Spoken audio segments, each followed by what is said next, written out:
Warren Buffett is the best investor of our time. As the chairman and chief executive officer of Berkshire Hathaway, he transformed a failing textile manufacturer into one of the world's largest investment conglomerates.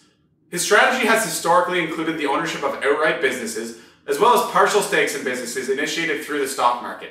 In fact, investors have a lot to learn by examining Warren Buffett's approach to investing in the stock market. If you're interested in learning more about how Warren Buffett buys stocks, you can use the link in the top right corner of this video to download a free database of all of Warren Buffett's stock holdings, along with metrics that matter like price to earnings ratios and dividend yields. Recently, Warren Buffett has surprised the investment community by initiating several large stakes in the airline industry. While he has historically had a rather dim view of the sector, Warren Buffett now has approximately $10 billion invested in airlines. In this video, we examine Warren Buffett's historical stance on the airline industry, as well as several of his recent investments to determine the likelihood that he buys an airline in full today. The concept of Warren Buffett purchasing an airline is complicated, and I want to make sure that we cover all the relevant topics. Here's what we'll be talking about in today's video. First, we'll talk about Warren Buffett's history with the airline industry. Then we'll discuss the airlines in Warren Buffett's investment portfolio. And last, we'll wrap up the video by talking about the airline that Warren Buffett is most likely to acquire in our opinion. Warren Buffett has historically had a rather poor view of the airline industry because of the gut-wrenching investment that he made on behalf of Berkshire Hathaway's shareholders. We'll begin by talking about this investment in detail. In 1989, Warren Buffett invested $358 million in US Airways preferred stock. He was attracted by the company's perceived operating leverage. Because much of the costs associated with operating an airline are fixed, in theory, every additional seat sold should be pure profit once you pass the break-even point. However, the realities of operating an airline are very different. The business model is exposed to poor relationships with labor unions, extreme volatility of oil prices, and some of the worst competition of any sector of the economy. Things were made worse once the airline sector was deregulated, which heightened competition further. Once this occurred, the financial performance of US Airways deteriorated, and Warren Buffett's preferred stock plunged in value. At one point, he was even seeking to sell the preferred stock at 50% of what he originally paid for it, although he could not find a buyer. Eventually, Warren Buffett was able to close out of his position in US Airways preferred stock at a small profit. With that said, it did shape his opinion of the airline sector for decades to come. Here are some of Warren Buffett's most interesting quotes about airlines. The worst sort of business is one that grows rapidly, requires significant capital to engender the growth, then earns little or no money. Think airlines. Here, a durable competitive advantage has proven elusive since the days of the Wright brothers.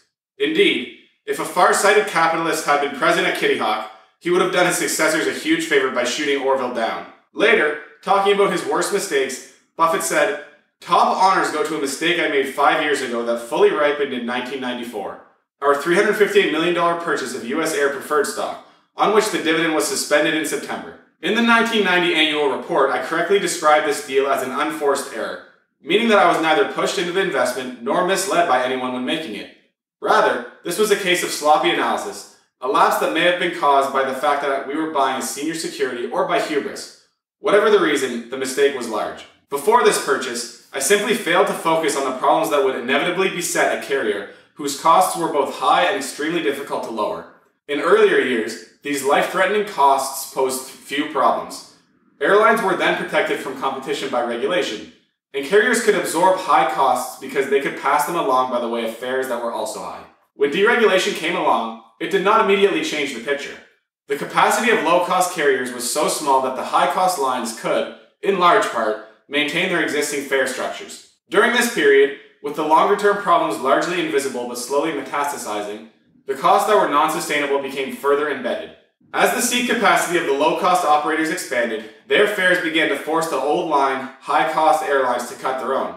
The day of reckoning for these airlines could be delayed by infusions of capital, such as ours into US Air, but eventually a fundamental rule of economics prevailed. In an unregulated commodity business, a company must lower its costs to competitive levels or face extinction. This principle should have been obvious to your chairman, but I missed it. Separately, Buffett wrote, "Since our purchase, the economics of the airline industry have deteriorated at an alarming pace, accelerated by the kamikaze pricing tactics of certain carriers. The trouble this pricing has produced for all carriers illustrates an important truth. In a business selling a commodity-type product, it's impossible to be a lot smarter than your dumbest competitor." A few other notable quotes include, "However, we have no ability to forecast the economics of the airline industry. I think there have been almost 100 airline bankruptcies. I mean, that is a lot. It's been a disaster for capital." Lastly, Buffett's most famous quote pertaining to airlines is this: "Investors have poured money into airlines for 100 years with terrible results. It's been a death trap for investors." More recently, Buffett has said, "It's true that the airlines had a bad 20th century. They're like the Chicago Cubs, and they got that bad century out of the way, I hope."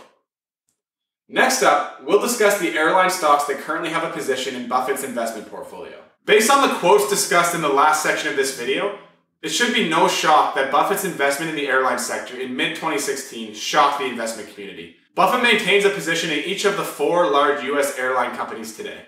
In this section of this video, we'll provide an update on the airline positions in Warren Buffett's investment portfolio. As of June 30th, 2018, Buffett held the following stakes in the big 4 domestic airlines: Delta Airlines, $3.1 billion. Southwest Airlines, $2.9 billion. United Continental Holdings, which owns United Airlines, $1.9 billion. American Airlines, $1.7 billion. Altogether, this amounts to a sector bet that is worth approximately $10 billion. Buffett is among the largest shareholders of each of these companies. His percent ownership of each of the 4 businesses is as follows: Delta Airlines, 9%. Southwest Airlines, 9.6%.